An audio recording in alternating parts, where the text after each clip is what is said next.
Hello, this is Alex from Mr. Retro Central, and I've just got here today my Razer Onza Tournament Edition controller. Now I'm just gonna, unbox it and give a bit of a review on it, and yeah, show you guys what it's about and all that kind of stuff. So here we are.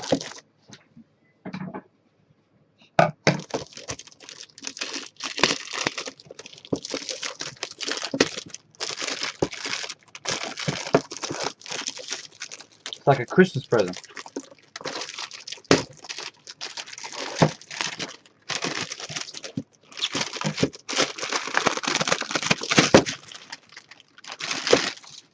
Let's put that aside. So here we are. This is what it looks like without that extra wrapping. You'll probably see it like this on the shelf, not with the other stuff, but I usually get my stuff shipped to me, so I get it, in the original Razer sealed packaging and all that kind of stuff. So this is it. Of course, it's showing you there's other versions of the tournament edition. As this is the tournament edition, there is a standard edition, and I'll go to more details about that in a minute. But so yeah, there's a Dragon Age. I know there's a Battlefield one as well. So yeah, it's showing you, all the stuff on the box, the back, all that kind of stuff. But yeah, let's just open it up and we'll talk later.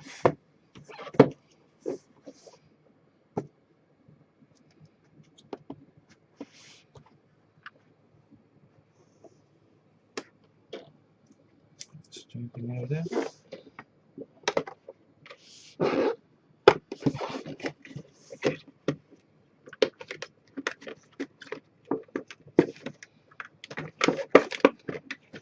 Weird thing.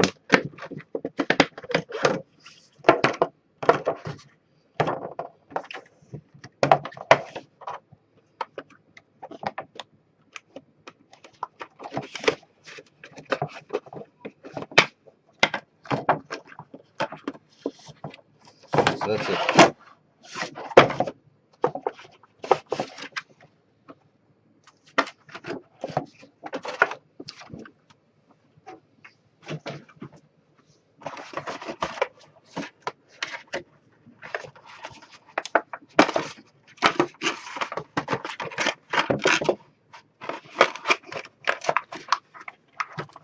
See if I'm gonna fit through here.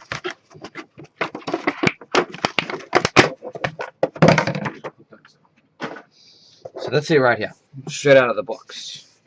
Now, yeah, it's quite nice. Looks quite nice. Guys, be the judge of that. What I'm gonna do is I'm gonna hook this in, undo all this, hook this in, and then I'm gonna talk to you more about it.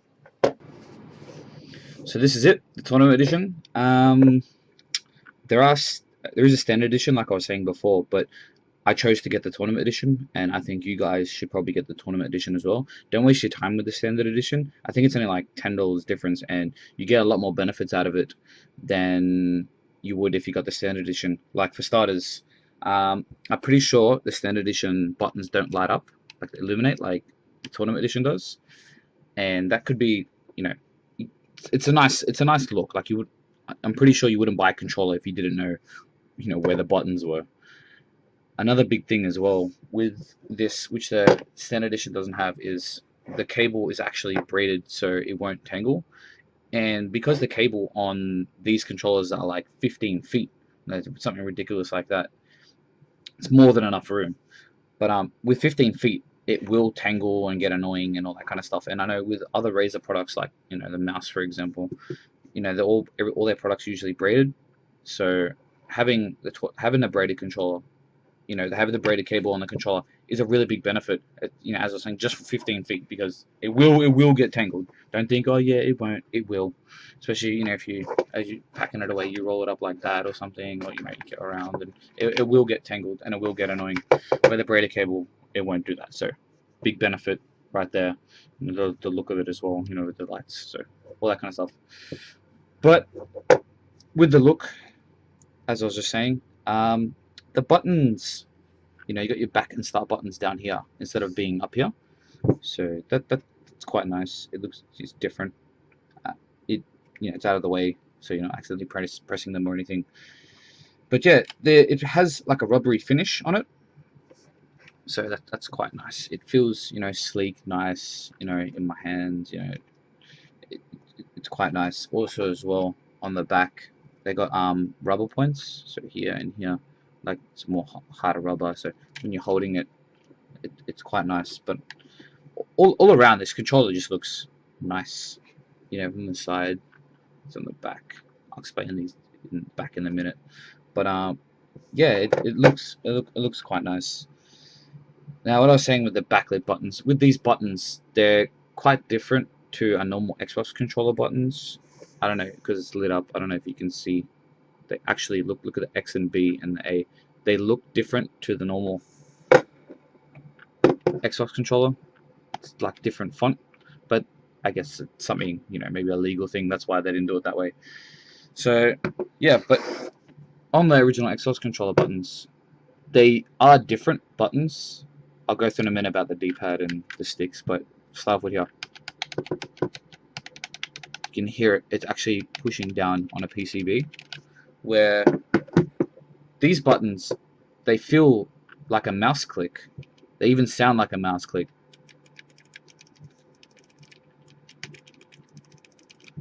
And then I guess it's more responsive, so it works out in a way. But just it's the sound. It just, when I first pressed them, I was like, "The hell is that?" But it sounds like a mouse click, so I found that funny. And I guess it's, you know, more responsive, so it helps in a way. So it doesn't really bother me. I just thought it was funny. Um, Now, of course, with the adjustable thumbsticks, you can adjust them down here to build up more resistance, or you know, you know, more restriction or anything. Now, I know a lot of people, they like to free this up, so you know they're moving around a lot quicker and it's less restriction. Some people like to put more force on this one. You know, if they're bashing the sticks around, raging or whatever, it's more friction. So you know, and they change the in-game sensitivity as well, so you get more benefit out of it. So it's kind of all like together. Um, Now with the D-pad, which is a very, very, very big thing with this controller. On the original D-pad, it's just, you can hit the other buttons because it's just like a block attached to like a rubber piece which attaches to a PCB, which activates, you know, as you're pushing it. So you know, you can accidentally hit. Where on this, on the controller, on the Onza, it's all individual buttons,